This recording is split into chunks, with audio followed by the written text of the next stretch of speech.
આજરોજ સમગ્ર ગુજરાતમાં ચૂંટણી પંચ દ્વારા ચાલી રહેલા એસઆઈઆરની પ્રક્રિયાના ભાગરૂપે ધોળકા શહેરમાં મતદાર યાદીમાંથી મતદારોના નામ કમી કરવા અંગેના ફોર્મ નંબર 7 ચૂંટણી શાખામાં કેટલાક અસંતુષ્ટો દ્વારા દાખલ કરવામાં આવેલા હતા, જેની સુનાવણીની પ્રક્રિયા આજથી ચૂંટણી પંચ દ્વારા હાથ ધરવામાં આવી છે.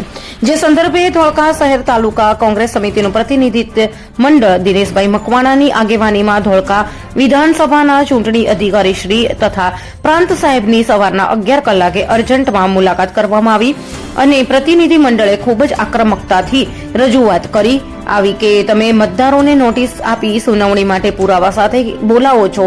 અરજદાર એટલે કે જે વ્યક્તિ ફોર્મ નંબર 7 જમા કરાવેલ છે તેને પહેલા કેમ બોલાવ્યા નહીં, તેમની પાસે કેમ પુરાવા મંગાવ્યા નથી, ફક્ત મતદારોને જ કેમ પરેશાન કરવામાં આવી રહ્યા છે તે મતલબની આક્રમક રજૂઆતના અંતે ચૂંટણી અધિકારી તરફથી એવું નક્કી કરવામાં આવેલ કે જે નોટિસ મતદારોને પહોંચાડવામાં આવેલ છે એ કેટલા લોકોની સુનાવણી ઓફિસે કરવામાં આવશે, બાકીની સુનાવણીની કામગીરી જે તે બૂથના બીએલઓને સોંપવામાં આવશે, જે ઘરે ઘરે ફરીને કામગીરી કરવામાં આવશે તેવી હૈયાધારણા આપવામાં આવી હતી.